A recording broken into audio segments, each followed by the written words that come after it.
What's up, class? Miss Brown here. Today we're looking at chapter 10, all about interpersonal communication in close relationships. Okay, such a fun chapter. We do have a lot to cover in this chapter, though, so I go pretty quick. If I go too fast, just know we do have the PowerPoint on Blackboard as well. Okay, so today we're kicking it off with four main points. We're going to talk about communicating in friendships for our first main point. Then, our second main point, we're going to talk about communicating in romantic relationships. For our third one, we're going to talk about communicating in families.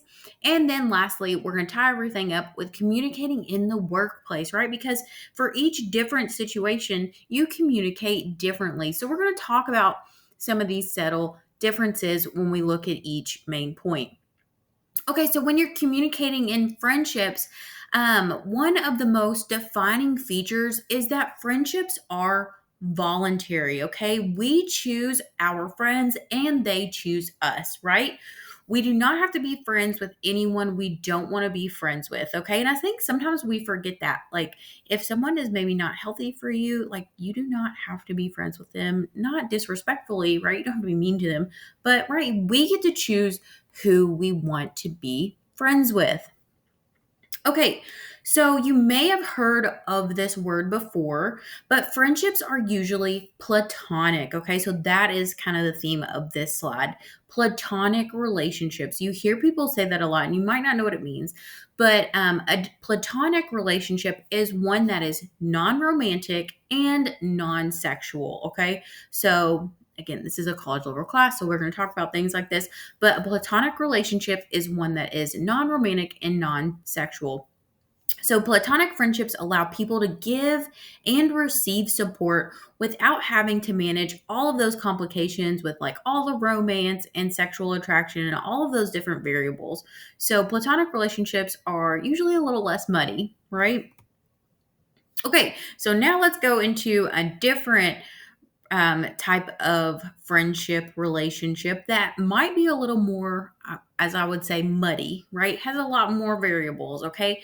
An exception to the platonic nature friendship would be a friends with benefits friendship, okay? So, friends with, if you're unsure what that is, it's where friends do actually engage in some sort of sexual activity and attraction with each other. Okay, so they are known as a friends with benefits relationship.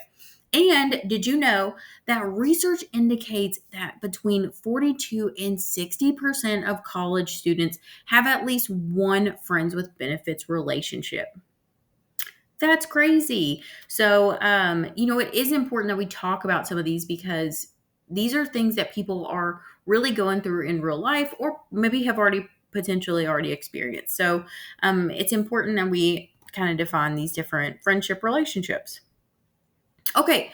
And so friendships are usually relationships between peers. What do I say when I say peers? Well, a peer is someone who has the same status and power as you, right? So there's no different level of power. So friendships that are non peers are ones that are a little more challenging usually because they have a power difference. And we'll look at that more here whenever we talk about friendships in the workplace for our last main point. Okay, so still on main point number one, friendships, communicating in friendships. So friendships are governed by rules. It's kind of like signing a contract where, hey, we're agreeing to all of these things. And some of the common things that you agree to in a friendship, maybe that you're not even aware that you're signing up for, are standing up for your friends and supporting them, right? If you don't do that, your friend's probably gonna be a little mad at you. You also want to be enjoyable to be around, right? Now, maybe not all the time, but definitely want to be enjoyable. Provide help even without being asked, right? I did something for my bestie the other day and she's like, I should have paid you. And I'm like, girl, you're like my best friend. No way, don't pay me. Provide help without being asked. And be the kind of person with whom friends can share their thoughts and their secrets, right? And then also not disclosing those secrets because that's not very friendly. Okay. So, however, friendships often differ by gender, right? So, men usually like to like go to the gym together. They like to go to eat. I call the bro activities, like do bro things together. However, women usually like to like go shopping or like go have tea, coffee, things like that.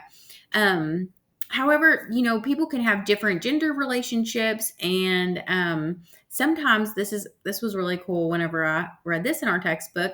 But even sexual behavior is relatively common, even if those friendships are never like turning romantic. So, like maybe your girlfriend and you guys sometimes, things like that. So can be kind of flirtatious. So that was a fun fact that I learned there. Okay, so now let's look at the 6 different stages of friendship lifespan. Okay, so we're gonna look at 6 different stages of friendship lifespan. So this is according to Rollins' 6 stages of friendships. Okay, so number 1, role limited interaction. Okay, so you've got our first dot here where like you're starting to meet somebody and you just have that limited interaction. Then you have those friendly relations as stage 2. And then our third one, you're moving towards friendship. Like you're actually getting to know each other. Remember, we talked about uncertainty reduction theory. You're reducing that uncertainty about this person and you're moving towards friendship. Then you have nascent friendship, and then you move to that stabilized friendship where, like, hey, we're going to be solid friends for a while. And then lastly, kind of the waning friendship where maybe like you're falling out of friendships and things are happening in life. So, friendships have lifespans. However, you can move through all of these different formats in different ways, right? So important to kind of see different stages there.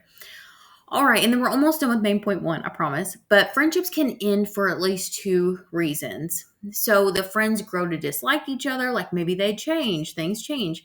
And then the friends' life circumstances can change, right? Maybe someone physically moves across country and it makes it really difficult for them to be friends, right? So those are usually the 2 main reasons that a friendship would end. Okay, so moving on to our second main point, communicating in romantic relationships. So, around the world, romantic relationships differ in how much they emphasize exclusivity, voluntariness, love, sexuality, and permanence.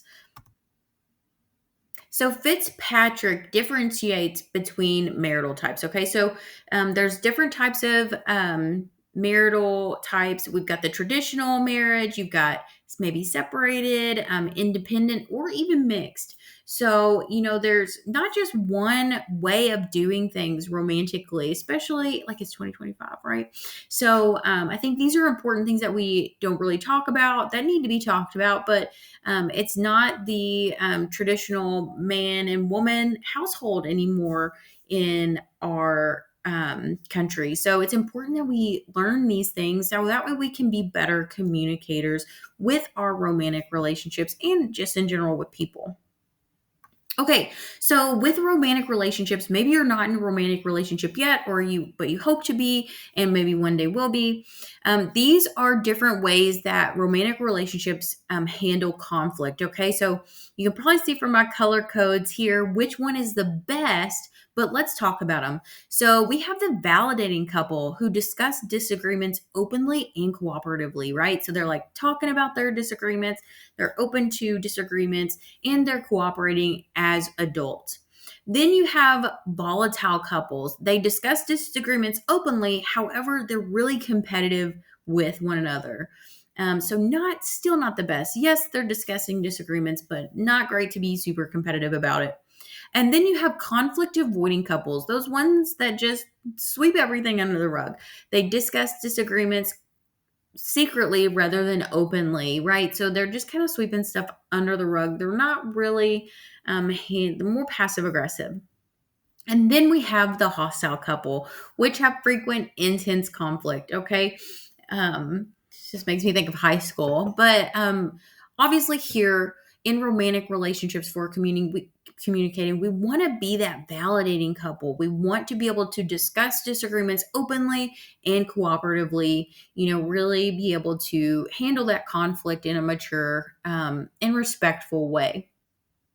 Okay, so romantic relationships vary in how they handle privacy, right? We just talked about conflicts. Now let's talk about privacy in romantic relationships.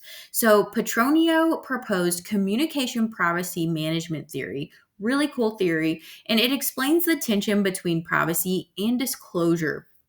So you have to talk about that with your partner and really discuss, like, how are we going to be with how we share things, right? Are we going to go to social media? Are we not going to go to social media? Like, what is our privacy? Do we use PDA? Do we not like PDA? Like, what is that between you and your romantic partner? So partners in a couple jointly own the information about their relationship. Right. So it's not going to be great if someone is like, hey, please don't say anything. Just kind of like a friendship, right? Same thing applies here with romantic relationships with privacy. And then we form and manage privacy boundaries, right? Like what you can tell your best friend versus what you can't. So things like that. All of the like I think it's really cool to see how it varies between relationships. Friendships versus romantic. Okay, so romantic relationships vary in how they handle emotional communication. So happy partners share more positive emotion and less negative emotion than do the unhappy partners. Unhappy partners are more likely than happy partners to reciprocate expressions of negative emotion. So I thought that was a really cool thing. It makes sense, but um, happy partners are really going to usually have more positive emotion. Okay, we are running out of time. Oh my gosh. Romantic relationships vary in how they handle instrumental communication, which is day to day tasks requiring completion. So, how people are going to, like, how we're going to divide up roles. Romantic relationships really talk about that. So, you've got day to day tasks requiring completion, and then, things like that. And this is a really cool fact that I learned from our textbook. Same gender relationships often divide tasks more equally than opposite gender relationships, which kind of makes sense.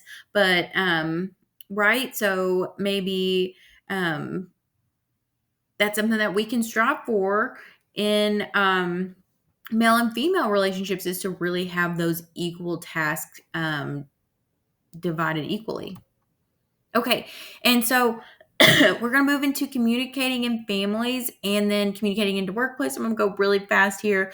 What makes a family? Some people say it's just genetic ties, legal obligations, and role behaviors, but there's so many different things that make a family, right? Blended family, single family, extended family. There's so many different types of families, okay? And then this slide just talks about how in families we enact certain roles, and that family roles are functions that people serve in their family system. So there's 4 roles commonly that people commonly have in the, like, if they're having a conflict, which would be blamer, distractor, things like that. So things that we just do in our families. And then families have rituals, right? Like things that they do every year. Families tell stories. Sorry, I'm going so fast. They share secrets, right? Recipes.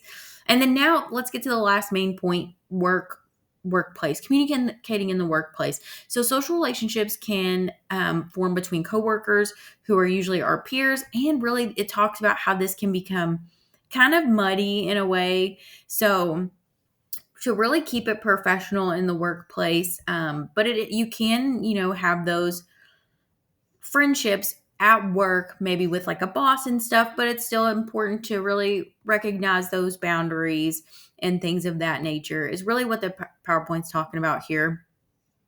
Same thing like with clients. If you're going to be a counselor, probably better to keep everything really professional and things like that. And then also, when communicating online, there's some simple tips here. Learn and follow the organizational policies. Also, it talks about here how you can really make sure that you keep like a record trail with your electronic communication, because you might need that documentation one day, and so on and so forth. All right, guys, that's all we have time for today. I'm sorry we went so fast at the end. Please review our PowerPoint and Blackboard. Let me know if you have any questions this week.